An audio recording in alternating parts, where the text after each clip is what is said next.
Yesterday we were talking about one of the qualities of the Buddha, namely the Buddha has crossed over the four floods,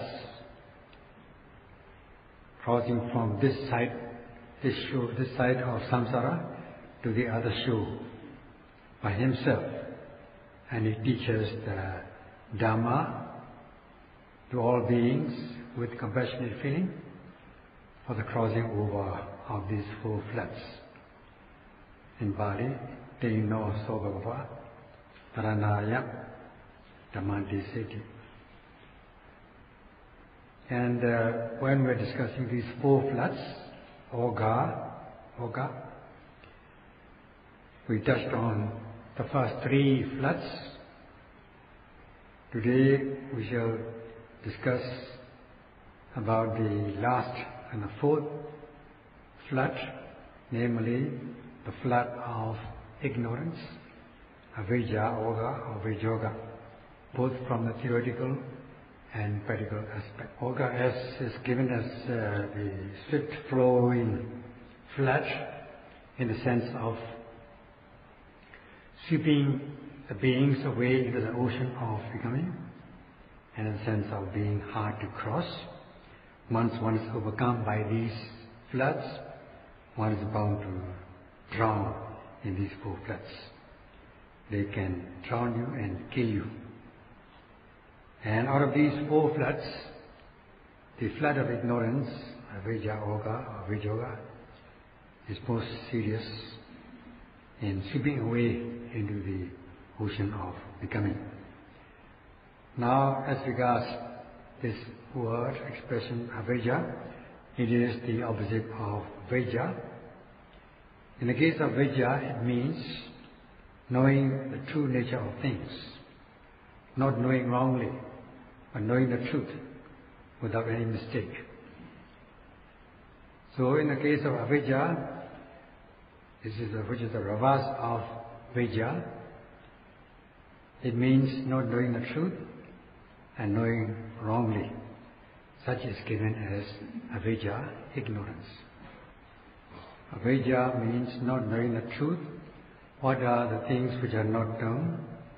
What truths are they which is not known? They are four in number. Namely, dukkha satya, the truth of suffering; samudaya satya, the truth of the origin of suffering; and the truth of extinction of suffering, nirodha satya; and the truth of the path leading to the extinction of suffering, magga satya. These are the four truths which are not known. Such is avijja, ignorance. Now, dukkha satya, the truth of suffering, is to be known, and they are none other than the objects to be noted. But these objects to be noted, when you know these objects, you are noting them not from your imaginations, from your thoughts. You are not noting them from what you have read. You are noting them from what the teachers have said. Instead, you are noting them with the practice of satipatthana. As the object arises, as soon as it arises, you note each and every object. Sustaining mindfulness with the energetic aim, and deepening the concentration, in this case momentary concentration, known as Khanika Samadhi. When you deepen or strengthen this Khanika Samadhi, you are bound to see things in their true nature, as your noting mind is concurrently aimed at the object of attention. You come to know the nature of the object, beginning with the discernment of mind and body, later leading to the conditionality of mind and body, or cause and condition. And then when you continue to practice mindfulness, you are bound to observe the arising and passing away of these objects noted. You come to understand the unsatisfactory nature of these objects, and that these objects arise at their will, not at your will. They are mere process. In this way, you come to understand the universal characteristics of these objects. And as you progress along the path, seeing the instantaneous arising and passing away of these objects, reaching the maturity of the practice, you realize the ultimate peace, Nibbana, the path and fruition knowledge of the noble ones. So you practice to understand the discernment of mind and body to begin with, and note every arising object as it arises. Such is Vijja, knowing or understanding, which is the reverse of Avijja, or Avijja is the reverse of knowing. This is unknowing. Because you are not noting the arising object with the practice of Satipatthana, you will not know the nature of the object. Such is given as ignorance, Avijja. In the yogi jargon, you may say that if you are noting every arising object as it arises, all the time except the time when you are fast asleep, you will come to understand the dukkha satya, the truth of suffering, such is Vijja, knowing. And if you are not doing that, you will not be knowing it, such as Avijja. If, however, although you may be practicing, but if you are not practicing well, not practicing respectfully or carefully, instead practicing casually, sometimes you are spaced out or imagining and not doing well, then you are said to be swept away into the ocean of becoming. You are said to be overwhelmed by this flood of ignorance, Avijja, Oga, Avijjoga. Now, as for the dukkha satya, the truth of suffering, one can observe it as one can notice the object arising at the sixth sense doors are bound to be this rupa sabhava or dukkha satya, the physical aspect of the truth of suffering, and nama sabhava, the mental phenomena or mental aspect of the truth of suffering. Now, in a sense, these objects can be divided into three categories, namely the base element, the striker element, and the ignition element. Let us say at the moment of seeing, you see with your eye, you are seeing consciousness, and you can understand the dukkha satya, the truth of suffering, very easily. This can be understood even by ordinary lay persons. Now the eye, when you're seeing with the eye or eye sensitivity is the material or the physical aspect of the truth of suffering, rupa, dukkha, satya, or physical phenomena. Because of your sensitivity of your eye, you see things, otherwise you will not see. That is understood roughly. Then this eye sensitivity is the base element, because the striker element comes and strikes the eye sensitivity. Now the striker element is a visible object that you see. Now this visible object also is the physical aspect of the truth of suffering, rupa, dukkha, satya. So both these two things, namely the eye or eye sensitivity and the visible object, are the physical aspect of the truth of suffering or the physical phenomena. The result is seeing consciousness. Not only seeing consciousness, there is a seeing contact and the feeling or sensations as a result of seeing. And these three things, the group of these three things, are mental aspect of truth of suffering, or nama, dukkha, satya. They are known as ignition element, because it's just like igniting when you strike a match. So also when you see a visible object, this seeing consciousness, seeing contact and feeling arise. So with the eye and the visible object, one is bound to see things. There will be seeing contact and seeing feeling.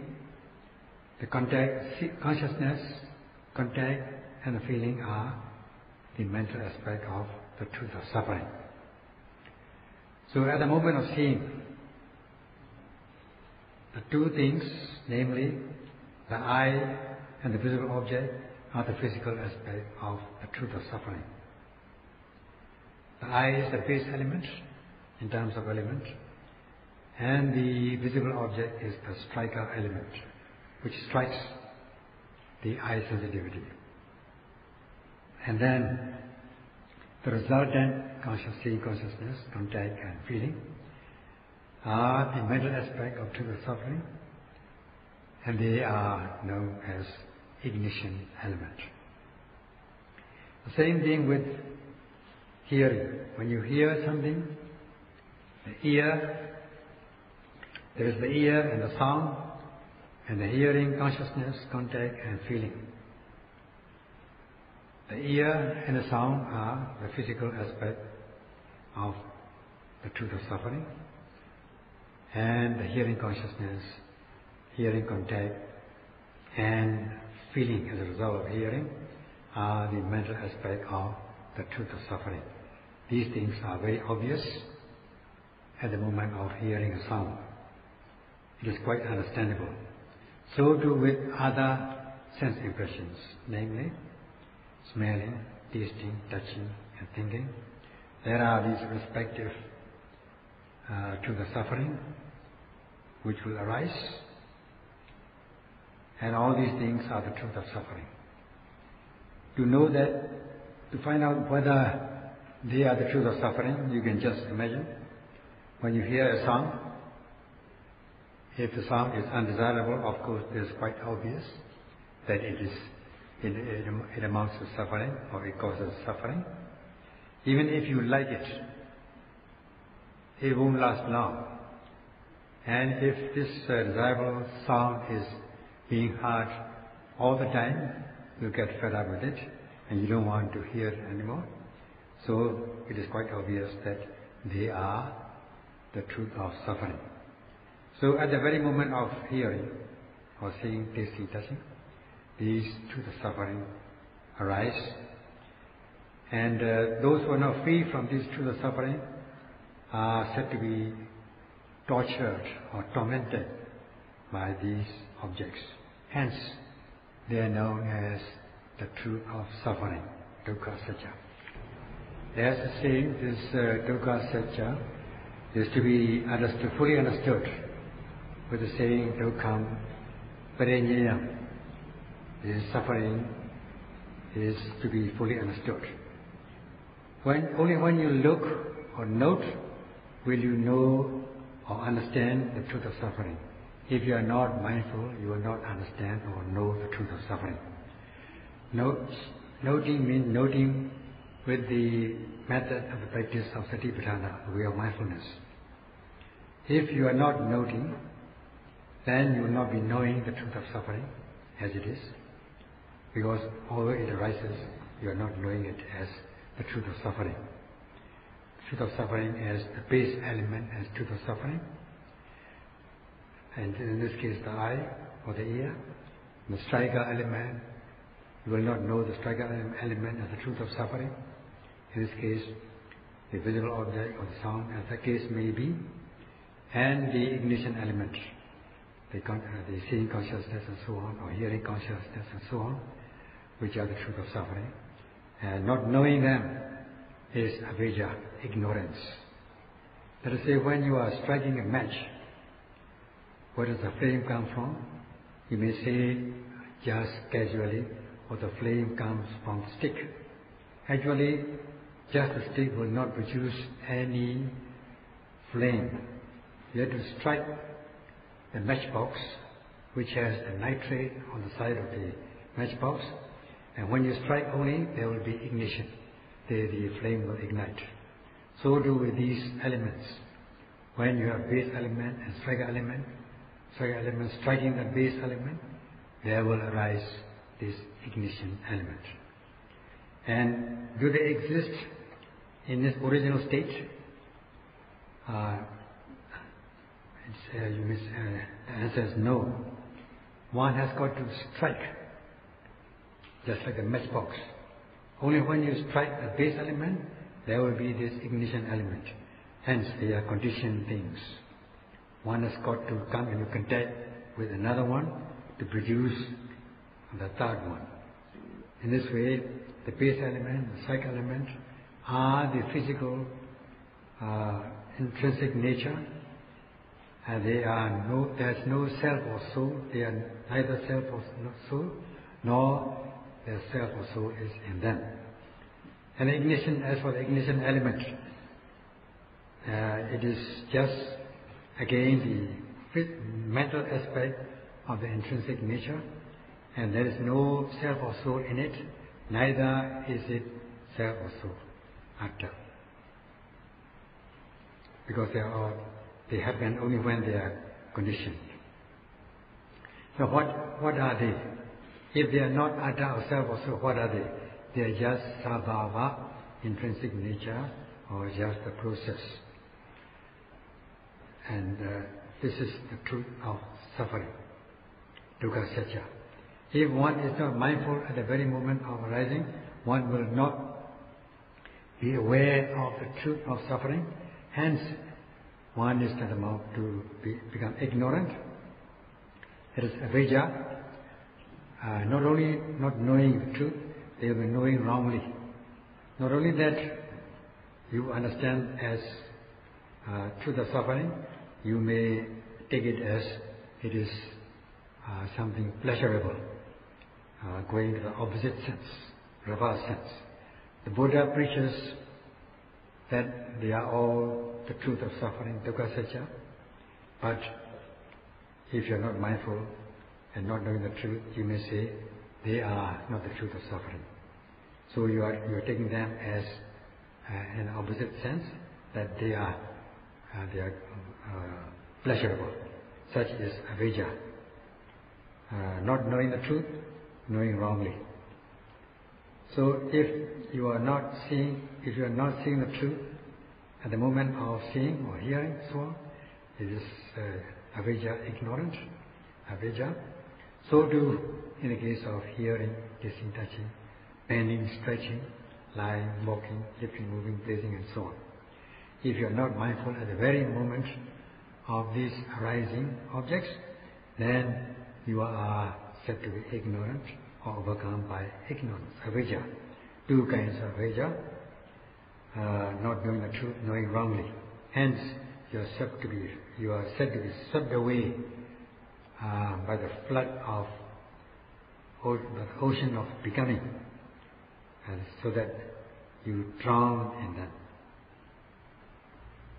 At the very moment of seeing, you are observing the truth of suffering. So too at the moment of hearing, it's quite obvious.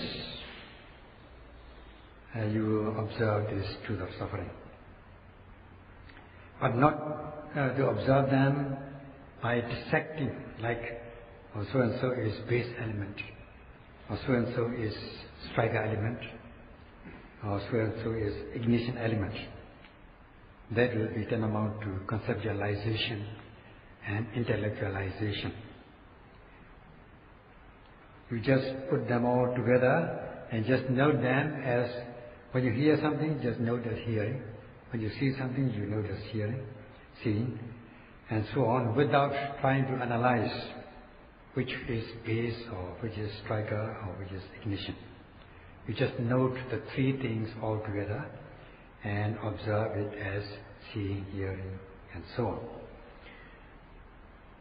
So when you are it's just like when you are meeting a person, you first see his or her face. You don't see the particulars, individual features, like you don't look at the nose or the ear or the cheek or chin or whatever. Instead, you look at a person as a whole, as a group. Then only you recognize whether it's your friend or whatever. And at times you may be seeing any part of the body, but you observe it as a whole. Later on, of course, you will go into the particulars of particular features of that person which you are meeting or seeing. So too in the practice. When you are noting, hearing, seeing, and all sense impressions, and all the movement of the body, you are not to analyze them as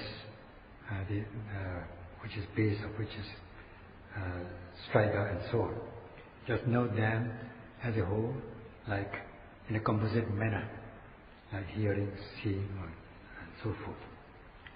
And when you are looking or noting, you do it with a full force, the mobilization of full mental powers.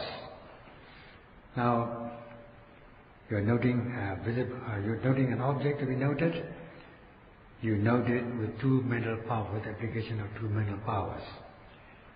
First of all, there's the power of aiming. You aim your noting mind towards that object, and you use a driving force, energy, in a alert manner and a wakeful manner. These are the two mental powers that you employ when you are noting an object. Otherwise, you will not be able to note it properly. So to be concurrent with the object, you need these two mental powers, aiming and energy. And if one is lacking, for instance, if you are just aiming and no energy, or if you are applying energy without aiming, you will not be concurrent with your object of attention. So these two mental powers are necessary in order to note the object, in order to activate your mindfulness. Then the mindfulness is bound to be sustained on the object of attention, leading to the deepening of concentration. The mind falls calm and collected on the object of attention, giving rise to momentary concentration, kanika samadhi. So only when you employ this full force with application of these mental powers will you be able to sustain your mindfulness. And with the practice, as the saying goes, practice makes perfect. Since you are undertaking the practice, you will be able to build momentum, and then as you go on noting, you will become concurrent with the object, and that is another energy. That is energy of practice or energy of momentum, leading to the understanding of the true nature of the objects, such as vijja, knowing. So the yogis are to note every arising object, not to analyze these objects as which is base or which is striker, which not from your conceptualization. Only just note in a composite manner as seeing as seeing, or hearing as hearing. Furthermore, when you are noting, if you are mindful, you will know the truth. If you are not mindful, you will not know the truth. If you are mindful, you know the truth. That means you are knowing vijja. If you are not mindful, you will not know the truth. That is avijja, ignorance. If you know the truth, there will be no wrong knowing.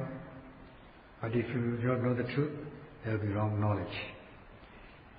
Instead of seeing, understanding as dukkha, suffering, you will take it as sukha, pleasurable, just the reverse. So that when you are noting, when you are not mindful at the very moment of hearing or seeing, you will consider these objects as pleasurable, you will become attached to them and cling to them. Such is samudaya satya, the truth of the origin of suffering. When you note and fully understand the truth of suffering as suffering, then you abandon the attachment. By your abandoning, you are overcoming attachment by not allowing these objects, by not allowing the attachment to arise in your stream of consciousness. By not allowing them, you are said to be abandoning them. Such is abandoning the truth of the origin of suffering. By fully understanding the truth of suffering, dukkha satya, you are abandoning the truth of the origin of suffering. You are abandoning by not giving a chance for the truth of the origin to arise in your stream of consciousness. By not giving a chance to arise, they are said to be abandoned. At the moment of hearing, first of all, you hear it in a composite manner, just hearing on the whole. And you record it as hearing and hearing. That is in a very rough way. Later, as you pay attention to what you are hearing, you may be observing the sound waves, the feeling of sound waves striking your eardrum, which may be obvious, or you may be feeling, having a feeling of the ear sensitivity. Your mind may go to the ear sensitivity, or sometimes you may be just paying attention to actual hearing. In this way, you may observe it as, I am hearing with my ear sensitivity, the sensitive part of the ear. That is a knowing base element. At other times, you may be observing, paying attention to the sound as the striker element, because you are paying more attention. And then sometimes you may be just observing the sound and the hearing consciousness as it is, or the contact of the base element and the striker element, that the sound is striking your eardrum. You may be feeling that, which is known as phassa, contact. And sometimes you may feel, you may experience the feeling, good or bad, about this hearing, as pleasurable or unpleasant or unpleasant. This is another, knowing another mental aspect of ignition element.